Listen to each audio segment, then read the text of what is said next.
Class শুরু হবে। Class চলাকালীন কেউ কোনো প্রশ্ন করবেন না। প্রথম থেকে শেষ পর্যন্ত দেখলে আপনার অনেক প্রশ্নের উত্তর পাই যাবেন, ঠিক আছে? যদি কিছু প্রশ্ন থাকে লাস্টে সময় দেওয়া হবে।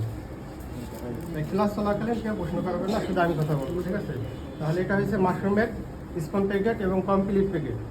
এটা এখন কাইটা পানি স্প্রে করলে কিছুদিন পরে মাশরুম চলে আসবে, ঠিক আছে? তাহলে এই প্যাকেটগুলো তৈরি করতে এই 4টা উপাদান লাগে। এটা কাঠের গুঁড়া, এটা গমের ভুসি, এটা ধানের তুষ, এটা চুন। এখন কাজ হয়েছে এরকম 100 প্যাকেট তৈরি করতে কী পরিমাণ রিসু লাগে এটা শুধু মুখস্থ রাখা। যদি 100 প্যাকেটের রিসু মুখস্থ থাকে, পরবর্তীতে আপনার 200 করেন বা 50 করেন, কম বেশি করেন, মাইনাস প্লাস এভাবে করে নিতে হবে, ঠিক আছে? তাহলে 100 প্যাকেটের রিসু মুখস্থ রাখতে হবে। তাহলে 100 প্যাকেটের জন্য কাঠের গুঁড়া লাগে 16 কেজি, গমের ভুসি 8 কেজি, ধানের তুষ 1 থেকে 2 কেজি, চুন 100 প্যাকেটের জন্য 100 গ্রাম। মনে না থাকলে লিখে নিতে হবে, লেখা আছে সবার? আচ্ছা, ঠিক আছে, তাহলে লিখে নেন। এই 100 প্যাকেটের জন্য কাঠের গুঁড়া 16 কেজি, গমের ভুসি 8 কেজি, ধানের তুষ 1 থেকে 2 কেজি, চুন 100 প্যাকেটের জন্য 100 গ্রাম।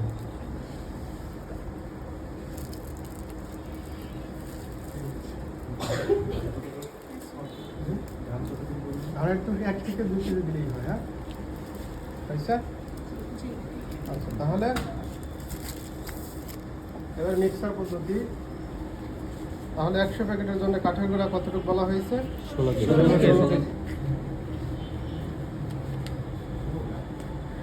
কেজি।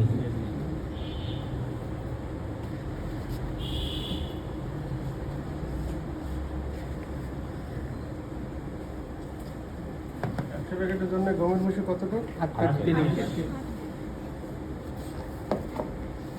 ধানের তুষ 1 কেজি। চুন 100 গ্রাম। তাহলে এই 4টা উপাদান দিয়ে প্রথমে পানি ছাড়া মিক্সার করতে হয় ভালোভাবে। এরপরে পানি দিয়ে মিক্সার করতে হয়। শুকনো কাঠের গুঁড়ার ক্ষেত্রে পানি লাগে আনুমানিক 20 থেকে 25 লিটার। আর যেই গাছটা সৌমিলে নতুন ভাঙা হয়, গাছটা কাঁচা থাকে, এই জন্য কাঠের গুঁড়া একটু ভিজা ভিজা হয়, সেই ক্ষেত্রে পানি অনেক কম লাগে। এই জন্য প্রথমে 100 প্যাকেটের জন্য পানি দেবেন 15 লিটার। 100 প্যাকেটের জন্য প্রথমে পানি দেবেন 15 লিটার, ঠিক আছে? তাহলে প্রথমে পানি ছাড়া মিক্সার, নাকি? পানি ছাড়া এই 4টা উপাদান ভালো করে মিক্সার করতে হবে। দ্বিতীয়বার 15 লিটার পানি দিয়ে আরেকবার মিক্সার হবে। দ্বিতীয়বার 15 লিটার পানি দিয়ে মিক্সার করার পরে বেশি করে 1 মুঠ হাতে নেবেন। বেশি করে 1 মুঠ হাতে নিয়ে চাপ দেবেন। যদি দেখেন 2টার অধিক ভেঙে যায়, 2টার অধিক, 3টা, 4টা, 5টা, 6টা এরকম ভেঙে যায়, সেই ক্ষেত্রে পানি কম। আর যদি চাপ দিলে ভাঙেই না, একবারে দলা হয়ে যায় এবং হাত ভিজে যায়, সেই ক্ষেত্রে পানি বেশি। হ্যাঁ, তাহলে পানিটা পরিমাণ মতো রাখতে হবে, মিডিয়াম রাখতে হবে। সেটা কিভাবে বুঝবেন? যে হাতে নিয়ে চাপ দেওয়ার পরে 1টা বা 2টা ভাঙা দিবে, ঠিক আছে? 1টা কি 2টা, তাহলে পানির পরিমাণটা ঠিক হবে, সমস্যা হবে না। পানি বেশি হলেও সমস্যা, পানি কম হলেও সমস্যা, তাই এটা মিডিয়াম রাখতে হবে। তাহলে এটা 100 প্যাকেটের জন্য ধরেন 15 লিটার পানি দেওয়া হয়েছে। এখন এটা হাতে নিয়ে চাপ দেয়, এখন একটা পানি কম আছে না বেশি আছে? যেহেতু এটা 2টার অধিক ভেঙে যাইতে আছে, পানি কম আছে। পানি কম হইলে আবার কিছুটা পানি দিলে হবে। আর যদি পানি বেশি হয়ে যাইতো, সেই ক্ষেত্রে আবার কিছুটা রিসু মেলাইতে হইতো। তাহলে পানি বেশি হয়ে গেলে ধরেন যদি কাঠের গুঁড়া 3 কেজি দেন, পানি সামান্য বেশি হয়ে গেছে, এখন আবার কিছুটা রিসু মেলাইতে হবে। সেক্ষেত্রে যদি পানি 3 কেজি দেন, তাহলে গমের ভুসি কতটুকু দেবেন? হ্যাঁ, ঠিক আছে, কারণ এটা 8 কেজি ছিল, এটা 16 কেজি ছিল। এইভাবে মাইনাস প্লাস করে নিতে হবে।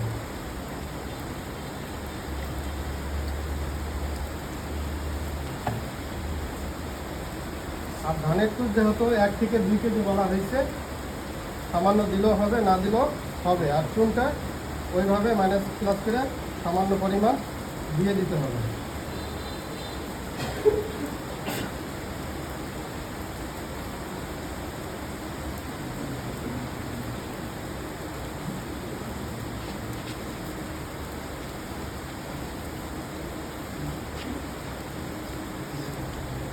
এবার কি পানিটা ঠিক আছে? না, ঠিক আছে। আর এটা ঠিক আছে, একটা বা দুইটা দুইটা ভাঙা দিলে, হ্যাঁ একটা বা দুইটা ভাঙা দিলে তাহলে পানিটা ঠিক হবে। আর দুইটার অধিক ভেঙে গেলে পানিটা কম। আর যদি নাই ভাঙে এবং প্লাস হাত ভিজা যায় সেক্ষেত্রে পানি বেশি। পানিটা নর্মাল রাখার নিয়ম হয়েছে একটা বা দুইটা ভাঙা দেবে, তাহলে এটা পানির পরিমাণটা ঠিক আছে।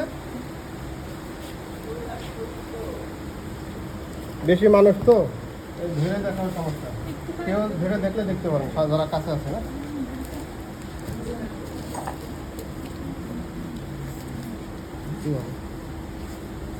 তাহলে এটা হচ্ছে 500 গ্রামের প্যাকেট। হ্যাঁ, এই 500 গ্রামের প্যাকেটের জন্য আপনার পিপি কিনতে হয়।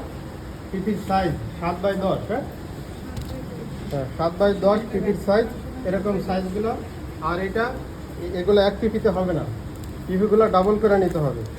তাই যদি 100 প্যাকেটের এখানে রেশিও মেলান তাহলে 200 পিপি ডাবল করে 100 করে নিতে হবে।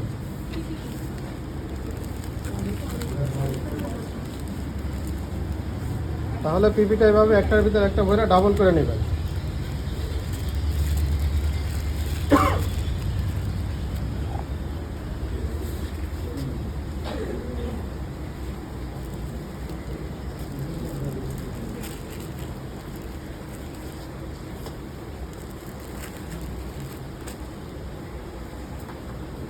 এরকম 250 গ্রামের বেলসা কিনে নেবেন।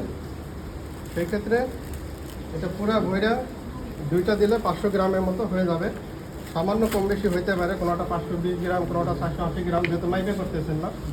মাইপে করলে 500 গ্রাম পরিমাণ মতো করতে পারবেন। তাহলে এভাবে সম্পূর্ণ প্যাকেটগুলো প্রথমে ভরে নেবেন।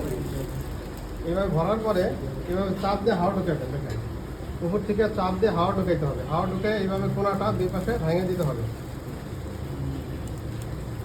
কোনাটা ভেঙে উপর থেকে চাপ দিয়ে এটাকে বসাই দিতে হবে যাতে কোনাটা বের না হয়ে যায়।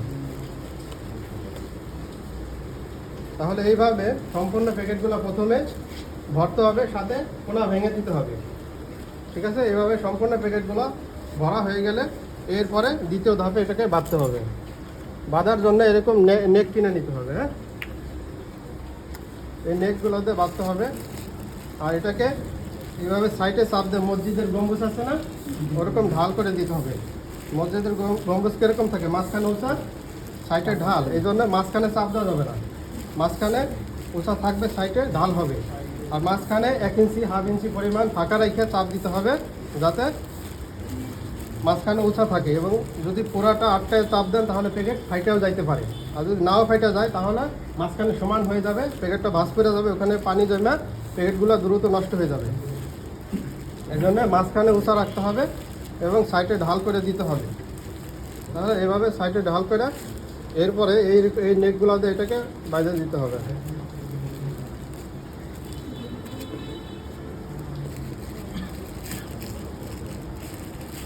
তাহলে এই নেটগুলো সাইডে ধরে এই পিপিটাকে এভাবে টাইনে দেবেন।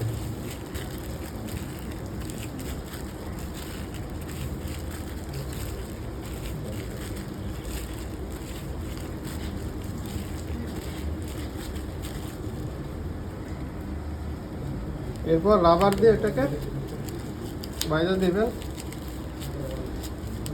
এইভাবে সম্পূর্ণ প্যাকেটগুলো বাঁধা হয়ে গেলে এরপর এটাকে বীজ দেওয়ার জন্য জায়গা করতে হবে।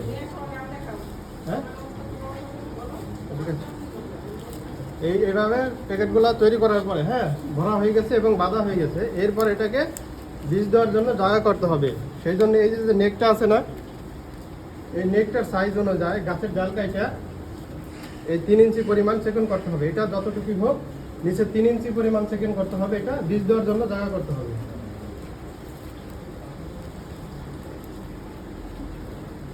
তাহলে এইভাবে বীজ দেওয়ার জন্য সম্পূর্ণ প্যাকেটগুলো এইভাবে জায়গা করতে হবে।